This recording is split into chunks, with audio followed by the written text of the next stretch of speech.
அகண்டா 2. இந்த படத்துக்கு அகண்டான்னு பேர் வச்சதுக்கு பதிலா வேண்டாம் அப்படின்னு பேர் வச்சிருக்கலாம். பீரங்கில பல்ட்டி அடிச்சுட்டு வரது என்ன, சூலாயுதத்துல ஹெலிகாப்டரோட ரக்கையை பிச்சு சுத்த விடுறது என்ன, எளவு கிரிஞ்சு டைலாக் என்ன. நெல்லையப்பா நெல்லையப்பா எங்க போறோன்னு நிறுத்தி கேட்டா 11 மணிக்கு தாப்பா போட்டு தூங்க போறோம் நானா. பிசிக்ஸ்கே ஃபிக்ஸ் வரக்கூடிய அளவுக்கு இருக்கக்கூடிய ஃபைட் சீன்ஸ் என்ன. ஏண்டா நியாயமா பண்ணுங்கடா, அநியாயம் பண்ணாதீங்க. வேண்டா வெறுப்பா படம் எடுத்து அகண்டான்னு பேர் வச்சிருக்காங்க. நான் தான் சொல்ல. பொதுவா பாலையா படம்னா படத்துல கோமாளித்தனம் இருக்கும். ஆனா இந்த படத்துல ஒரு கோமாளி வச்சேதான் படமே எடுத்த மாதிரி இருக்கு. கழிச்சால போறவங்களா படமாடா இது, படம் பார்த்தவங்கள மண்டையை பிச்சுட்டு பைத்தியமாய் ஓடிட்டு இருக்கான். மக்களை மனசை திடப்படுத்திக்கோங்க. லைக்கா ஹைப் சப்ஸ்கிரைப் பண்ணி நோட்டிபிகேஷன் ஆன் பண்ண மறந்துடாதீங்க. மக்களே, பார்ட் 1ல இவர்தான் சிவனோட புள்ள அப்படிங்கிற லெவலுக்கு அடிச்சு விட்டுட்டு இருந்தாங்க. அந்த சிவனே நான் தான். இப்ப பார்ட் 2ல சிவனாகவே மாறி வராப்ல. பதறாதீங்க, அந்த கொடுமையெல்லாம் கொஞ்சம் நேரம் கழிச்சு பார்ப்போம். இப்ப படத்துடைய ஓபனிங் சீன்ல NIA-ஓட ஹெட் குவார்டர்ஸ்ல சில ஆபீசர்ஸ்லாம் உட்கார்ந்து பேசிட்டு இருக்காங்க. He is a criminal. அதுல ஒரு ஆபீசர்ட்ட அந்த கல்ச்சால போறவங்க மேல உடனடியாக ஆக்ஷன் எடுக்கணும் அப்படிங்கிறாங்க. You need to take action. உடனே அந்த ஆபீசர், சாரி நான் வேலையை ரிசைன் பண்ணிட்டு போறேன் அப்படின்ட்டு போறான். Sorry madam, I will submit my resignation. டேய், யாரா அவன்? தண்ணியை கிண்ணியை போட்டு போதையில வளரிட்டு இருக்கானா? ஆபீசர் லெவல் போஸ்டெல்லாம் ரிசைன் பண்றேன்னு இருக்கான். அட மட்டமான பயலே. உங்களால் அவரை ஒன்னும் பண்ண முடியாது மேடம். அந்த கடவுளே அவனுடைய தேவைக்காக உருவாக்குன ஆயுதம். தெய்வத்தை பார்த்தா வணங்கணுமே தவிர அடக்க முடியாது. அட பாவமே, போன பார்ட்ல மென்டலோட சுத்தி மென்டலாவே ஆயிட்டான்டா அந்த ஆளு. இம்புட்டு நேரம் இந்த ஆளு பில்டப் கொடுத்ததான் எதற்காக அப்படின்னா நம்ம கிரிஞ்சு பாலையாவுக்காக தான். இப்பதான் நம்ம சிவனோடைய புள்ள பாலையாவோட என்ட்ரியை காமிக்கிறானுங்க. -டிகிரி குளூர்ல ஸ்வெட்டரே போடாம சால்வையை போத்திட்டு நடந்து போயிட்டு இருக்காப்ல. ஆஹா, இவன் மண்டை குழம்பி மெண்டலாகி வந்திருக்கானா இல்ல போர் அடிக்குதுன்னு டைம் பாசிங் பண்றானா என்னன்னு தெரியலையே. அந்த ஆளை ஒரு இடத்துல உட்கார வச்சு அபிஷேகம் பண்ணிட்டு இருக்காங்க. டேய், உங்க அட்ராசிட்டிக்கு அளவே இல்லாம போயிட்டு இருக்குடா. அன்லிமிட்டடா காமெடி பண்றீங்க பாத்துக்க. என்ன மாதிரி சீன்றா அதெல்லாம்? மித்தியாலஜிக்கல் பிலிம் எடுக்கலாம், அதுக்குன்னு இப்படி மட கூமுட்டத்தனமான எடுக்காதீங்கடா, வெறி ஆகுது. அடுத்து ஒரு நல்லா குளிப்பாட்டி சுத்த பத்தமா எல்லா இடமும் கழுவி விட்ட பிறகு நம்ம சூப்பர் பவர் பாலையா போய் தியானத்துல நிக்கிறாப்ல. இன்ட்ரோ சீன்ல தியானத்துல நின்னவரு இன்ட்ரோவல் முடிஞ்சுதான் வருவாப்ல. இனிமே ஐயோ நீங்க வருத்தப்படாதீங்க, அதான் இவர மாதிரியா இருக்கிற இவரோட ட்வின்னு இன்னொரு பாலையா இருக்காப்புல. அதனால நமக்கு ஃபன்னுக்கு பஞ்சம் இல்ல. இவர் ஆப்சென்ட் ஆகும் போது அவரு கிரிஞ்சி காமெடி பண்ணுவாப்ல, இவர் ஆப்சென்ட் ஆகும் போது அவரு கிரிஞ்சி காமெடி பண்ணுவாப்ல. அதனால இந்த படத்துல ஃபன்னுக்கு பஞ்சமே இருக்காது. அந்த ஒரு விஷயத்துல வேணா டைரக்டரை பாராட்டலாம்.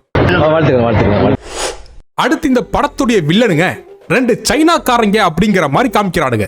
இந்த சைனாக்காரங்களுக்கு இந்தியாவை அழிக்கணுமாமா. அதுக்காக இவனுங்க என்ன பண்றாங்க, பகவத்கீதையை உட்காந்து படிச்சிட்டு இருக்காங்க.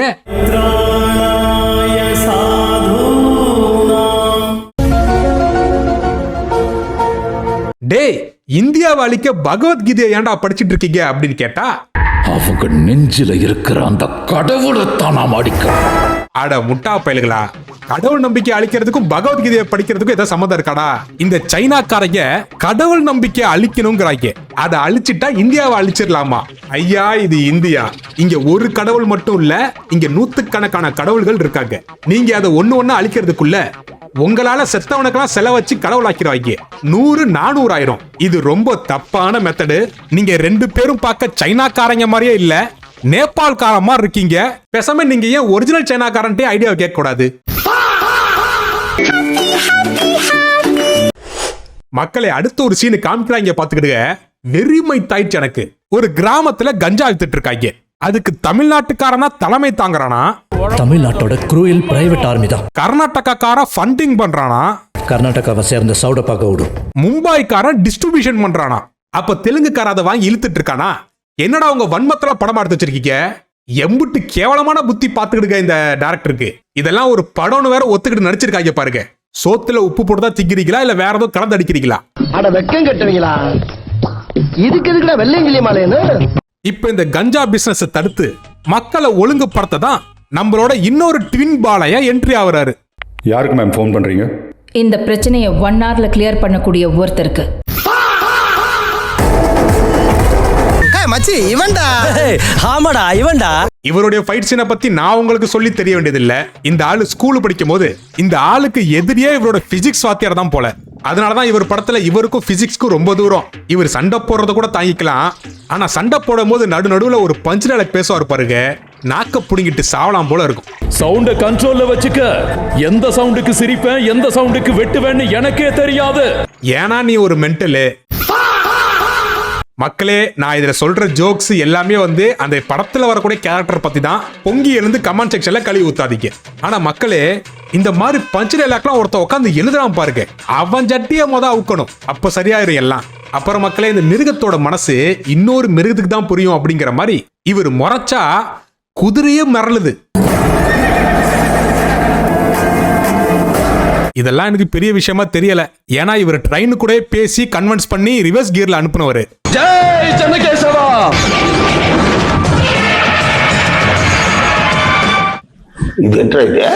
அரே நீ அப்பா, இதுக்கும் உனக்கு என்ன சம்பந்தம்? டேய், அந்த ஆள்கிட்ட சண்டை போடும்போது பேச்சு கொடுக்காதீங்கடா, அப்புறம் உளர ஆரம்பிச்சிருவான். இந்த ஊருக்கு பசிச்சா கையேந்துவேன், இந்த ஊருக்கு ஆபத்துனா கத்தி எடுப்பேன், இந்த ஊருக்கு துரோகம் செஞ்சா புலி மாதிரி பாய்வேன்.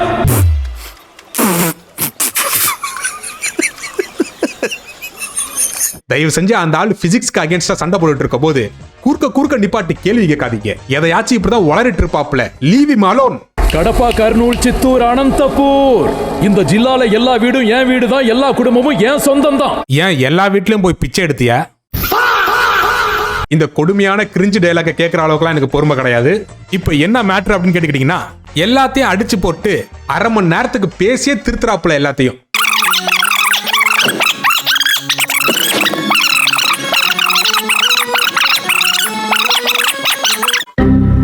அவங்க மூளையில அறிவு இருக்கணும்.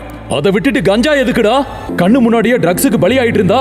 மூச்சுக்கு 300 தடவை போதைக்கு அடிமையாகிறான்னு சொல்லி பஞ்ச் டைலாக் பேசிட்டு அடுத்த சீனே சரக்கு பாட்டில் எங்க இருக்குன்னு தேடிட்டு இருக்காப்ல. டேய் ரவி, என்னங்கய்யா டைம் ஆயிடுச்சு, சரக்கு வேணுமா?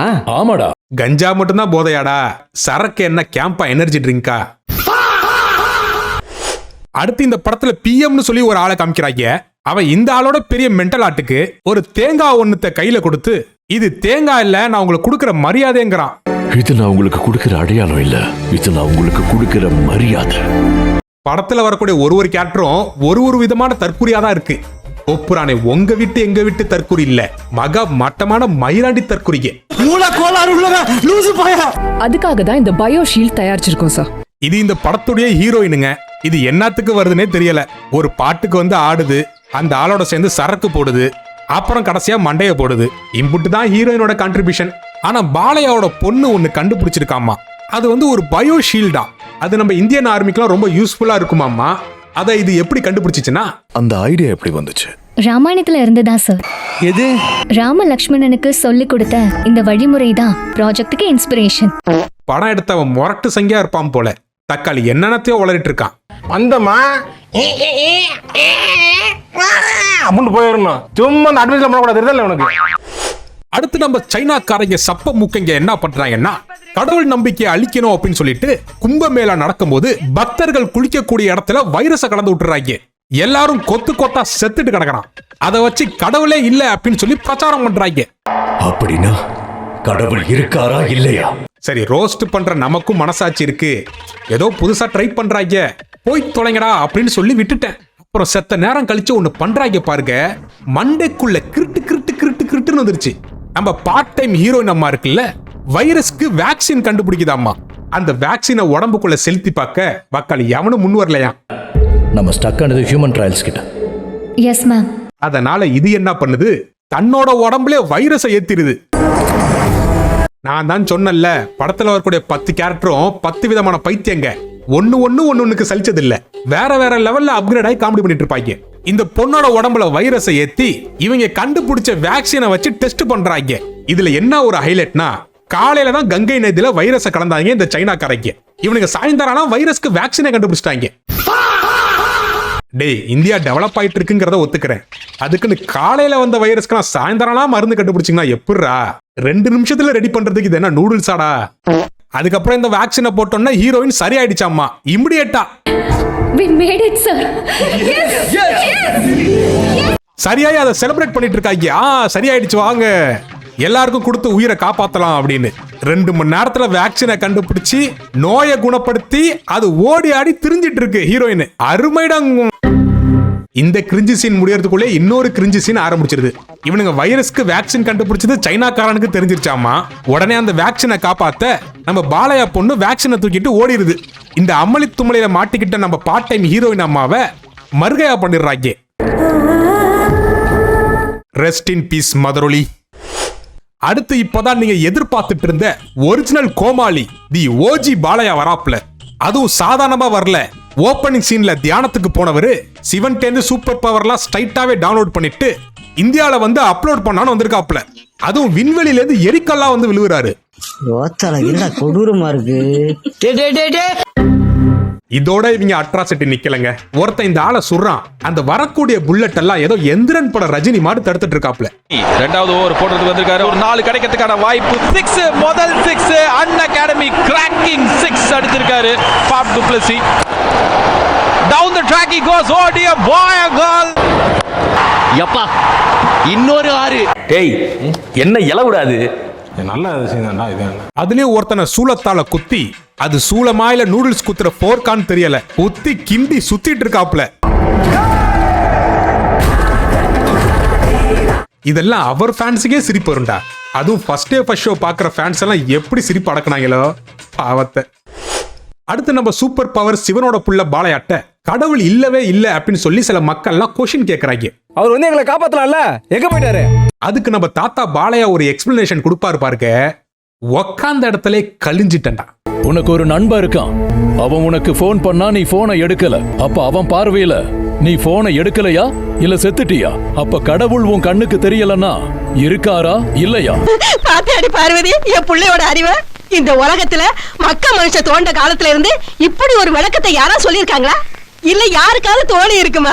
தாய்ப்பால் குடிச்சு அஜீரணமாச்சுன்னு சொன்னவனும் இல்ல, செயற்கை பால் குடிச்சு ஆரோக்கியமா இருக்கேன்னு சொன்னவனும் இல்ல. அதே தாய்ப்பால் குடிச்சு பொறையறி சத்தம்லாம் இருக்கான் தெரியுமா? உங்களுக்கு எங்க தெரிய போகுது? நீங்களே ஒரு முட்டா பேலுக படம் எடுக்கிறங்கிற பேர்ல கண்டதை கழிஞ்சு வச்சிருக்கீங்க. நான் ஒன்னும் சொல்ற மாதிரி இல்லடா. தான் பண்ணிட்டு போங்கடா. இந்த பிரபஞ்சத்துல 2 தான் நிஜம். ஒன்னு உன்னை காக்கிற தெய்வம், சனாதன இந்து தர்மம். இதுக்கு பேசாம உலகம் முழுக்க இந்து மக்கள் தான் இருக்கணும்னு சொல்லிட்டு போயிருக்கலாம். இவனுங்க வாழ்ற உலகமே தனி உலகம் போல. நம்ம தான் ஐசோலேட் ஆகி கிடக்குறோம். இவங்களுக்கு எவ்வளவு சொன்னாலும் மண்டையில ஏற போறது இல்ல. எதுக்கு நம்ம ஏதாவது சொல்லி இவங்கள்ட்ட கடி வாங்கிட்டு விடுங்க. இப்ப நல்லா கோமாளித்தனமா டைலாக் எல்லாம் அடிச்சு விட்டு மக்களை நல்லா பிரெயின் வாஷ் பண்ண பிறகு அடுத்த கட்டமா இவங்க என்ன பண்றாங்கன்னா, ஹெலிகாப்டர் ஒண்ணு வெடிச்சு அதோட ரெக்க மக்கள் மேல விழ போகுதான். அதை அப்படியே தடுத்து நிறுத்தி சீலிங் ஃபேன் மாதிரி மேல சுத்த விடுறாப்ல. வீட்டின் ஒவ்வொரு மூலையிலும் காற்று இன்பமாய் வீசத் தொடங்கின. உஷா ஃபேன்ஸ் மற்றும் கூலர்ஸ் வீட்டை மாற்றும் ஹவா ஹாப்பி. இந்த இலவெல்லாம் பார்க்கும் போது ஆடியன்ஸ்க்கு கூஸ் பம்ப்ஸ் வரும் அப்படின்னு நினைச்சு எடுத்திருப்பாங்க. நான் சொல்றேன், குசு கூட வராதுடா. எல்லா காமெடி சீனும் என்ன சரக்கு அடிச்சுட்டா எழுதுனீங்க? அந்த பிராண்ட் என்னன்னு சஜஸ்ட் பண்ணுங்கடா. நைட் வாங்கி கட்டிங்க போட்டு கண்டென்ட் ரெடி பண்றேன். இவ்வளோ நேரம் நீங்க பார்த்ததே உச்சக்கட்ட கிரிஞ்சு. இதுக்கப்புறம் வரப்போறதெல்லாம் மக்களே ஆய் போகாதவங்க ஆய் போயிட்டு வந்திருக்க, மெய்யாலுமே கழிஞ்சிருவீங்க. இந்த சூப்பர் பவர் பாலையாவை பெத்த ஆத்தாக்காரின்னு ஒருத்தர் இருக்கால்ல, அவ செத்து போயிடுறா. பாட்டி இறந்து போயிட்டாங்க. உடனே நம்ம சூப்பர் பவர் பாலையா என்ன பண்றாருன்னா, தியானத்துல உட்கார்றாப்புல. உட்கார்ந்த இடத்துல சிவன்கிட்ட கம்யூனிகேஷன் பண்ணி சிவனை கொல்லி வைக்கிற இடத்துக்கு டெலிபோர்டேஷன் பண்ணிடுறாரு. உடனே சிவன் என்ன பண்றாருன்னா, நம்ம சூப்பர் பவர் பாலையா உருவத்துக்கு மாறி வந்து தன்னோட ஆத்தாக்காரிக்கு கொல்லி வைக்கிறாரு. எப்படா சிவனை இறங்கி வராப்புல. இதுக்கப்புறம் ஒண்ணு காட்டுறாங்க பாருங்க. அந்த அம்மாவோட ஆத்மா சாந்தி அடைஞ்சிருச்சான். அந்த அம்மா ஆவியா வேற வருது. எதுக்குன்னா தனக்கு யார் கொல்லி வச்சா அப்படிங்கறத பாக்க. ஈஸ்வரா, பார்த்தா பாலையா உருவத்துல வந்தது நம்ம சிவன். சத்தியமா சொல்றேன், இமேஜினேஷனுக்கு கூட ஒரு லாஜிக் இருக்கும். என்னென்னமோ உருட்டுறாங்க. எப்படா பாடி தாங்கும்? படமே கிரிஞ்சா இருக்குடா. தியேட்டர்ல படம் பார்த்தவங்களாம் என்னடா பாவம் பண்ணா? கொலைகேஸ்ல உள்ள போயிருவீங்கடா சொல்லிவிட்டேன். இதுக்கப்புறம் நம்ம சூப்பர் பவர் பாலையா தியானத்தை முடிச்சிட்டு கையில பாக்குறாரு அம்மாவோட அஸ்தியாம். அது எவனோ ஒருத்தன் டைம் டிராவல் பண்ணி கொண்டாந்து கொடுத்துருப்பான் போல. அதை கொண்டு போய் ஆத்துல கரைக்கிறாரு. என்ன கையில கிடைச்சாலும் கொண்டு போய் நதியில கரைச்சிட வேண்டியது. இந்தியன் ஆர்மிஸ் பாலையாவை தேடி வந்துடுறாங்க. இப்போ பாலையா நம்ம ஒட்டுமொத்த இந்தியன் ஆர்மியும் வழி நடத்த போறாராம். உங்க பாஷையில சொல்லணும்னா சர்ஜிக்கல் ஸ்ட்ரைக். சார் யுத்தம் வந்தா சந்திக்க போறது நாங்க தான். அசிங்கப்படுத்துற, இன்சல்ட் பண்ற. உங்களுக்கு இந்த எல்லை மட்டும்தான் அளவு, இந்த சர்வலோகமும் எங்களோட அளவு. எனக்கு இப்போ ஒரு கேவலமான ஒரு கேள்வி ஒண்ணு வருதுடா. ஜனநாயகன் படத்துல ஏதோ ஆர்மி சிம்புல் மத உணர்வெல்லாம் புண்படுத்திருக்காங்க அப்படின்னாக்க, ஆனா மெய்யாலுமே இந்த படத்துல தாண்டா அது எல்லாமே இருக்கு. இந்த படத்தெல்லாம் வெளிநாட்டுல இருக்கிறவன் போட்டு பார்த்தான்னு வச்சுக்க, இந்தியால இருக்கக்கூடிய இந்து மதத்தை பத்தி என்னடா நினைப்பான்? சரி அதை கூட விட்டுரு, ஒட்டுமொத்த இந்தியன் ஆர்மியும் கொண்டாந்து அசிங்கப்படுத்தி வச்சிருக்கீங்க. ஏன்டா சிபிஎஃப்சி உன் சோத்துல மண்ணு போட. I was cornered. I was helpless. அடுத்து நம்ம பாலையா பீரங்கிலாம் எடுத்துட்டு சைனாக்காரன் கூட போருக்கு போயிடுறாரு. ஐயோ, எங்க இந்தியா புடிச்சீங்க? கொடுமைய பாத்தீங்களா? இதெல்லாம் சைனாக்காரன் பார்த்துட்டு உண்மையிலேயே சண்டை கிண்டைக்கு வந்துட்டானா என்ன பண்றது சொல்லுங்க. ஒரு பேச்சுக்கு அங்க வாங்கிவான்னு சொன்னா உடனே சொன்ன இடத்துக்கு சரி வந்து பீதிய கிளப்பலாம். என்னப்பா நியாயம்? அதுக்கப்புறம் இந்த ஆர்மில யூஸ் பண்ண ஆயுதத்தெல்லாம் லெஃப்ட் ஹேண்ட்ல டீல் பண்ணிட்டு இருக்காப்ல. பத்தாததுக்கு ஹியூமனாய்ட்ஸ்லாம் வருது, அது கூடலாம் சண்டை போட்டுட்டு இருக்காரு. ஒரு கட்டத்துக்கு அப்புறம் எங்கேயோ மேல இருக்கக்கூடிய சிவன் டான்ஸ் ஆடுறாப்ல, அவர் இவருக்கு பவர் கொடுக்கறாப்ல, இவர் எல்லாத்தையும் அடிக்கிறாப்ல. என்னென்னமோ நடக்குதுங்க படத்துல, ஒரு குந்தலும் புரியல. இது வரைக்கும் என் வாழ்க்கையில ஆச்சரியத்துல தான் வாய் பொளந்து பார்த்திருக்கேன் அப்படின்னு. ஆனா முறையா என்ன கர்மண்டா இது அப்படின்னு வாயை பொளந்து பார்க்க வச்சுட்டாங்க. அப்புறம் நம்ம பாலையாவை பத்தி உங்களுக்கு தெரியாதா? சண்டைன்னு வந்தா சண்டை மட்டும் போட மாட்டாப்ல, வாயில வரத பஞ்சு டலக்குன்னு சொல்லி அடிச்சு விடுவாப்ல. மலையில திரியிற ஓனான திங்கிற நீங்க எங்க? மலையில திரியிற ஓனான திங்கிற நீங்க எங்க?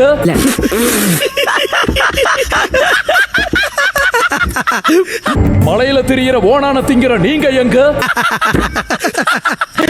அத போய் ஒவ்வொரு மலைய கஷேத்திரமா மாத்தி வழிபடுற நாங்க எங்க? என்ன எளவு டைலாக்டா அது? அதுலயும் அந்த டைலாக கேட்டா மூஞ்ச பாருங்களேன். டேய் என்னடா மூஞ்சி இது? இதுக்கப்புறம் இவங்க பேசுறது ஃபுல்லா அபத்தமா இருக்கு, வாய்க்கு வந்ததெல்லாம் உளறிட்டு இருக்காங்க. எந்த தொழில்நுட்பமா இருந்தாலும் எங்க கடவுளோட வேத ஞானத்திலிருந்து பிறந்ததுன்னு தெரியாதோ? உலகத்துல எந்த தொழில்நுட்பம் கண்டுபிடிச்சாலும் அது இந்து மதத்துடைய வேதத்துல தான் பிறந்துச்சாமா. போட்டாம் பாரு பெரிய குசுவா. இது அந்த இந்து மதத்துல இருக்கவங்களே நம்ப மாட்டாங்க. Science, physics, zoology, botany, chemistry எல்லாமே இவங்க தான் கண்டுபிடிச்சாங்க. வேற எவனாச்சும் கேள்வி கேட்டா அவன் ஆன்டி இந்தியன். வாய்க்கு வந்ததை இவனுங்க பாட்டுக்கு இஷ்டமணிக்கு உளறிட்டு திரிறாங்க. மொத்தத்துல அகண்டா 2 எனக்கு வேண்டாம், உங்களுக்கு எப்படி? வேணாம்டா, வேணாம்டா, வேணாம்டா, வேணாம்டா.